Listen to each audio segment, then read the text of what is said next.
Hey, everybody, welcome to the official Do Good Better podcast. I'm your host, Patrick Kirby, and of course, this is a podcast for all the small, medium-sized nonprofits doing wonderfully great big things. And one of the questions that our small and medium-sized nonprofits has, how in the heck do we grow our lists and influence in the digital worlds, email marketing, etc.?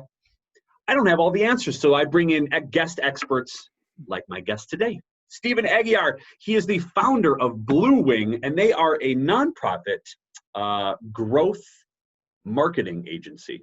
Did I get that right? That's an awesome and clever title. I like that. Steven's going to talk to us about all things planning on how to build your lists to reach more people. We're going to talk a little bit about a brand new program that he has, which is Good Goes Further. We're going to have a really good time talking about this stuff. Steven, how are you today?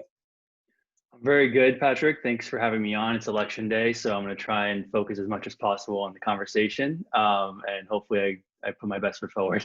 This will be a welcome distraction for us today, and when you're listening to this in the replay, you can just imagine that we're talking about all good things on a day that everybody's thinking about something directly else. So kudos to you, and welcome to the official Do Good Better podcast. So if somebody's scrolling through Facebook or Apple Podcasts, or they're finding this wherever they're finding it, and they look upon the description and they say digital marketing and email acquisitions, I need to know more, but they have no idea what BlueWing is or who Steven is. Kind of give us a 5,000-foot view on your company and you and how you got into the nonprofit world and the digital marketing world. Sure. Well, basically, ever since I graduated college about 10 years ago, I've been working in digital marketing. I got my career start in the publishing space, working for some independent and venture-backed digital media companies, basically digital magazines. And so that ties into my experience in a big way because a lot of audience development on the publishing side is email acquisition. Newsletters are all the rave nowadays, and they were even when I was working full-time. So growing email lists has been something that's been really important to my career and having success with the companies I work for. 4 years ago, I left my full-time position and started BlueWing. I was just sort of ready to go out on my own and try the consulting thing. And thankfully, it's worked out. My first client ended up being a nonprofit, not out of any sort of intention, but just sort of out of my network and a little bit of luck. And ever since then, I've worked with a bunch of different companies, but I've worked with about a dozen different nonprofits over the past 4 years in a digital marketing consulting capacity. At BlueWing, we focus primarily on paid media and growth marketing. So I'd say the through line with all of our clients is some form of Facebook, Instagram, or Google advertising. Occasionally YouTube and LinkedIn as well. And then we sort of build out our service offering from there based on what the client needs. So one thing to drive traffic to your website, maybe we could also design and code landing pages for you, integrate those campaigns with your CRM, integrate them with your email marketing platforms, and set up marketing automation sequences, copywriting, design, all that good stuff, whatever sort of fills out the gaps of your funnel, is sort of what we can handle. Going into COVID and George Floyd, sort of felt like I wanted to use a little bit more of my digital marketing powers for good and double down a little bit in the nonprofit space. So we launched a second brand called Good Goes Further. That's basically works on 3 different levels. Number one, we have a private Facebook group with some nonprofit marketers. We've been publishing interviews. We've released about 15 or 20 of them so far, speaking with nonprofit marketers about the tactics that work best for them. And then lastly, we're doing some nonprofit digital marketing workshops where we come in for a month or two and basically turn over every stone, digital marketing SWAT team, basically put together a really thorough blueprint for your nonprofit's digital marketing strategy going forward. And we've done 4 of those since we launched, and they've all been really great experiences. So that's my background. And yeah, that's what we're up to right now. I love it. This is going to be great and a wonderful timing for a conversation, because I think a lot of nonprofits who are getting ready for their winter appeal, they're looking to plan for 2021. They're probably looking at their lists and sort of trying to figure out where to segment. And then after their segmentation is done, if they even have that as a thing, now they're looking at, oh crap, I think our lists are not as big as they should be. So I'd love to spend some time, since it's your bailiwick and you have a passion for it, is talk a little bit about email acquisition. And even if you're a business owner listening to this podcast today, or you're a board member or someone within leadership, To tell your story to as many people as possible is step number one on trying to get your message out and raise more money. You can't do that unless you have a platform. The platform is perfect. It's email. It's usually free, if not inexpensive. Getting names, good names, and getting interactions and engagement is a mystery, I think, to most nonprofits. A, because I don't think they have the time. B, a lot of this technical verbiage is scary. And number three, what do you do with it when you get it, and how do you actually capture some of those things? So let's kind of just start at the top. Let's take our time and kind of work through some of these things. If I'm a small nonprofit looking for a first step to expand my email base, what do I do? Well, you're definitely right that it's a complicated issue, and I'll try and sort of work through it as logically as possible. But a lot of the times the steps sort of go back and forth, and you have to sort of revisit step number one, even when you're deep into the process, right? So listen, I encourage everyone to listen to this podcast multiple times, and so basically where I would start if I was a nonprofit is looking at the traffic you already have to your website. The thing about email marketing is that, and growing your email list, is that it's not exclusively an email problem or issue to solve, right? If you want to grow your email list, that means you need to get traffic from organic search or paid social or partners or influencers, wherever it is, right? It's not just an email specific problem. You really need to look at all of your different traffic sources and figure out where you can get more traffic and then convert that traffic to your list. So one of the things, again, just want to reemphasize that it's not growing your email list is not an email issue. It's a whole digital issue, right? Well, and I think to your point, solving an email list alone isn't going to grow your audience, but if you do all of these steps, you're going to grow as an organization exponentially. So you tend to get horse blinders on in the nonprofit world, right? I need to grow my email list. If you grow your story across platforms, if you are opening up audiences and producing great content and getting in front of those eyeballs, everything will grow rather than just one thing, right? We want a foundation of things growing, not just a piece of the puzzle growing. So wonderful point. Exactly. Yeah. So I'd start with, the traffic coming to your website already. A lot of that is probably organic search, or maybe organic social. And you want to sort of make sure that you're converting a certain percentage of that traffic to your email list as it's coming through your site. And so I like tools like Sumo, Unbounce, Opt-in Monster. There's a lot of great tools you can use to create calls to action on your website that convert your visitors to subscribers. A benchmark that I would look for to know if you're being successful is around 2 or 3%. You want to make sure that for every 100 people coming to your website, you're grabbing a few email addresses. And if you're way below that, then you have to look at, all right, what's my call to action? What's the creative I'm putting in front of people that's supposed to, inspire them to join my email list? A couple things anecdotally, I'll just mention from a sort of creative perspective or call to action perspective. A lot of things in the nonprofit space, one theme that works really well is sort of join the movement. People want to feel like they're part of something bigger than themselves. They want to feel like they're being educated on something bigger than themselves and want to know how they can get involved.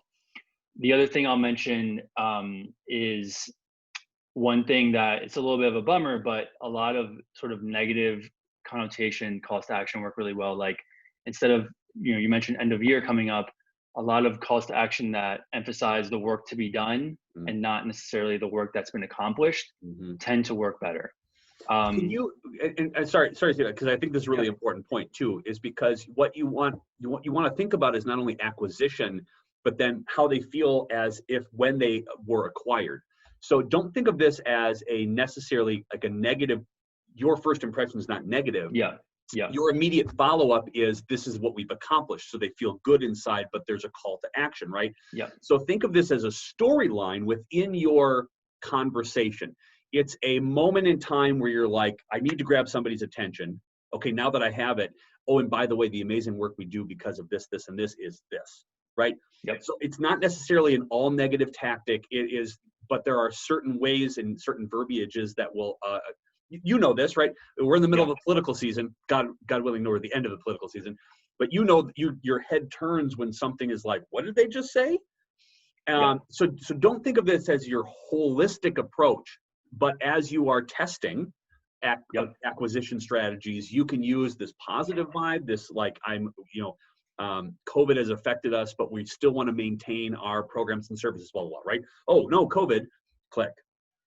So just to clarify, like you don't have to be in a negative space the entire time, but these are just individual strategies for the larger picture to give some real nuance and some difference in your storytelling to acquire donors. Yeah, it's a delicate balance. You don't want to be alarmist, but you want to create some urgency.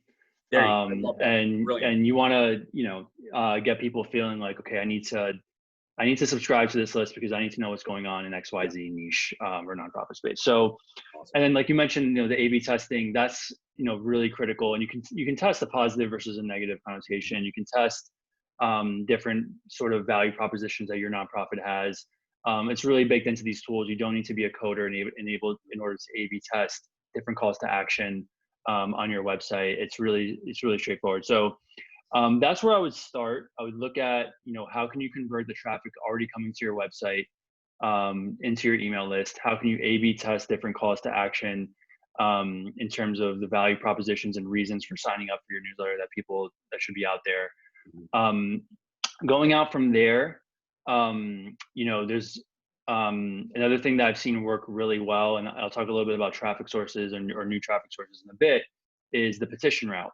And this is sort of plays into a little bit of that urgency element I was mentioning earlier, but something I've seen work really well this year in particular is creating petitions that people would sign up for in order to show their support for a certain policy topic in general. If your nonprofit has a legal or policy team, this is a really good fit for them, but they don't have to have that. They can still sort of create, sign up to show that you support, I don't know, just using a political example, like Medicare for all in the age of COVID or something like that. And so just sort of building that list, think about like the change.org sort of way of building an email list, right? Like there's these like massive email lists with millions of people on them, but at the end of the day, change.org owns that list. Think about how you can sort of repurpose that strategy and own that funnel, like own that petition, own the emails coming in, and in a way that you can then nurture them on the back end after they show their support for the topic. So petitions have been one tactic that have, again, worked really, really well this year. Part of that too is that now that a new legislative season is going to start, right? So every one of your states are going to kind of rank up, and they're going to get into session. So a lot of topics are going to be discussed for policy and procedure. This is a great time to convert the "please vote for me" people into all right, now that we have our sort of legislative body in order, now what do we want to do with it? So, and it doesn't necessarily have to be divisive in this sense too. It's let's rally to provide more funding for X, Y, and Z. It's let's not forget those that we serve, sign up here. So that this can be kind of a positive rallying cry. So let's bond together, let's band together as a group, and let's show that we have enough support to push some agendas forward. Even like you said, even if you don't have like a policy a cohort of, a slew of lawyers, just a 1 or 2 person shop, what you do still matters, and how you can engage your audience to affect, even if you're not affecting, like unbelievable change, at least you're getting on the docket, or at least you're getting ears to your message in the first place. Yeah. Even if you're a small nonprofit or a local one, collecting 1,000 emails and showing up to your next city council meeting and saying, hey, like we have a list of 1,000 people in our town that believe in this topic, right? I mean, it's again, you're sort of blending the policy, but you are making an impact, and also like a little bit more selfishly, like serving into your audience development strategy, right? So everything's working together. You're growing your base. You're making an impact. You're showing the decision makers that there's people out there that care about the issues that your nonprofit serves. So it all works together really well, and again, it's been working great for some of my clients this year. Stephen, some of the questions that I think are probably going to pop up around now is for engagement on social media that then leads to a website. What are you finding that are the best and most engaging social pieces that capture some of the attention, or what should they avoid?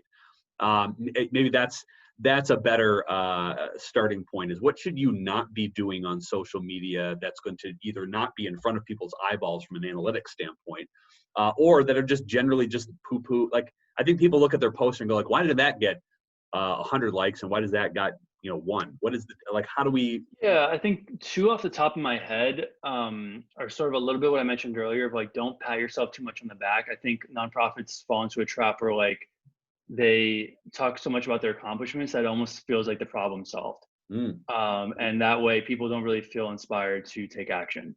And so be careful of that. I think obviously you want to celebrate your accomplishments, but don't do it so much in a way where like people feel like, again, problem solved, I can move on with my life.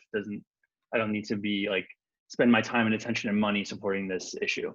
You clearly live on the East Coast and you don't live in flyover country here, because we don't brag about anything over here. Yeah. And so I spend most of my time going, you should just celebrate a win, people. That's hilarious. I'm sorry. Yeah, go. Yeah. No, and that's pretty much it. I mean, like, definitely, as much storytelling as possible. Video works really, really well. So definitely try and incorporate some of that into your messaging.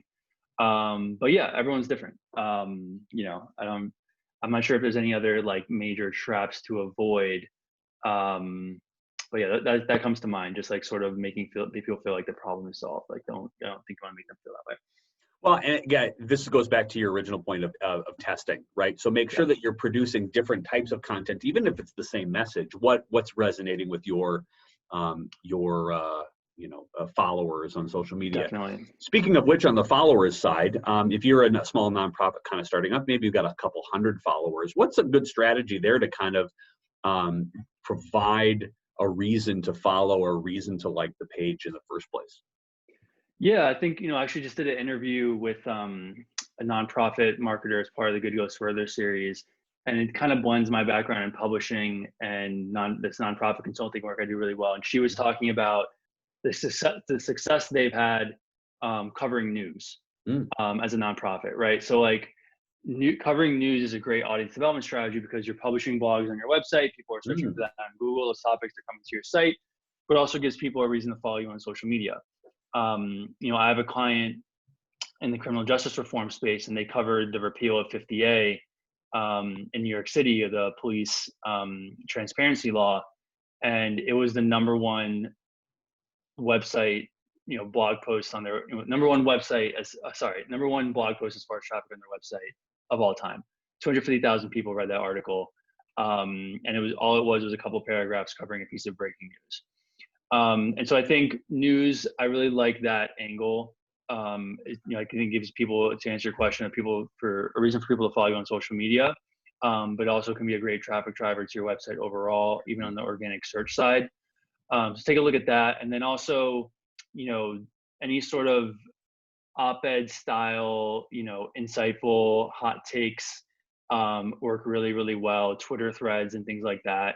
The other important thing that's come up a lot with my interviews with nonprofit marketers is like the magic that happens when your social team is talking with people who are the internal experts. Maybe they're your ED or your lawyers or your operations people, and the magic that happens to that collaboration.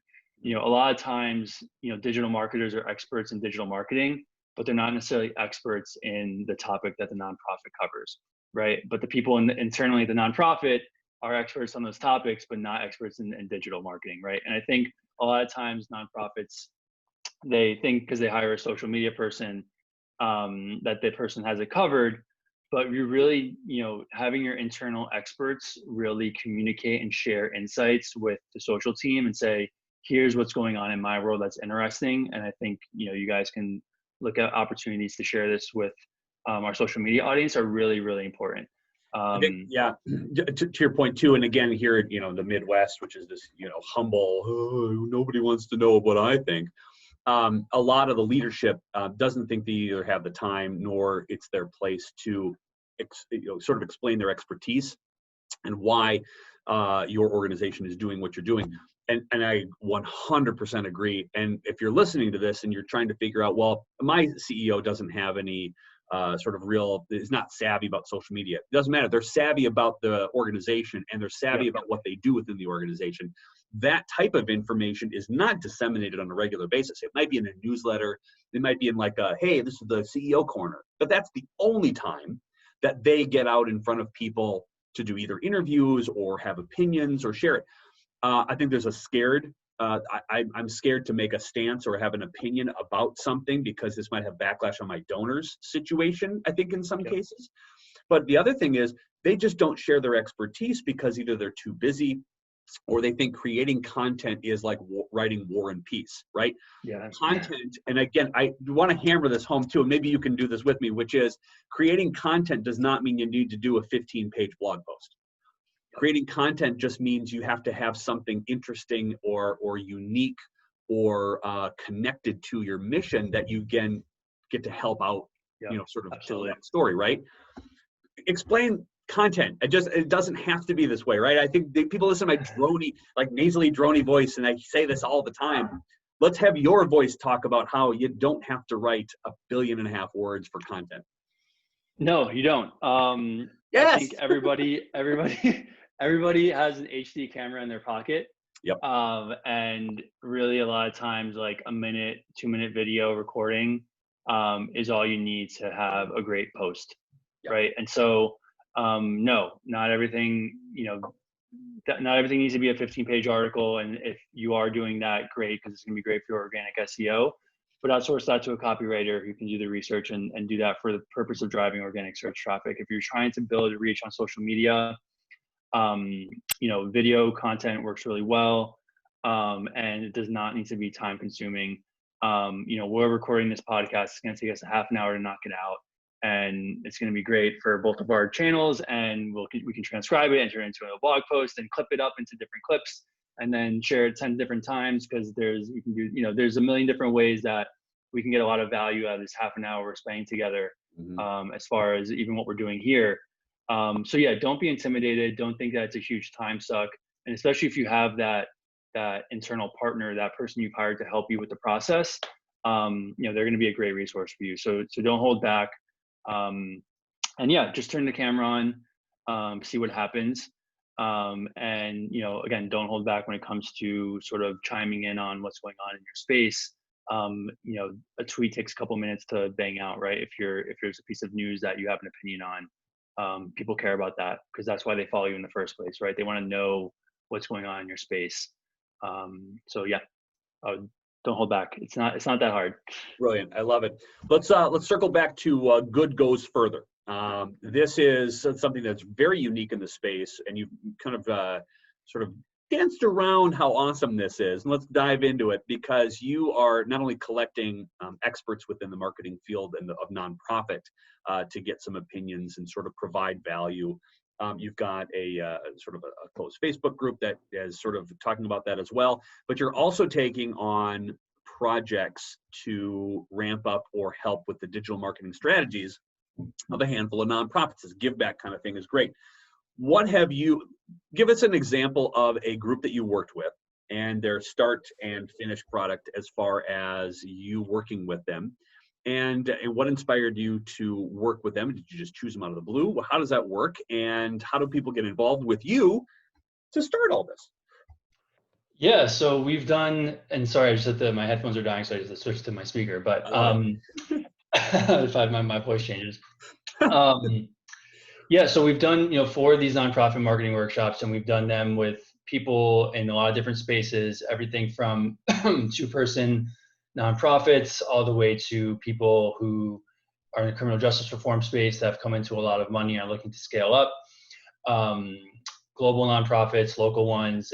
So it's been a little bit all over the place. But really at the end of the day, we come in and we look at every single channel that is relevant to growing an audience and then converting them to advocates or donors. So we look at organic social, organic search, paid search, email marketing, integrations with your CRM for tracking donors and fundraisers, your sort of fundraising funnels, technology stacks, which is really important. What tools are you missing? What tools could you use?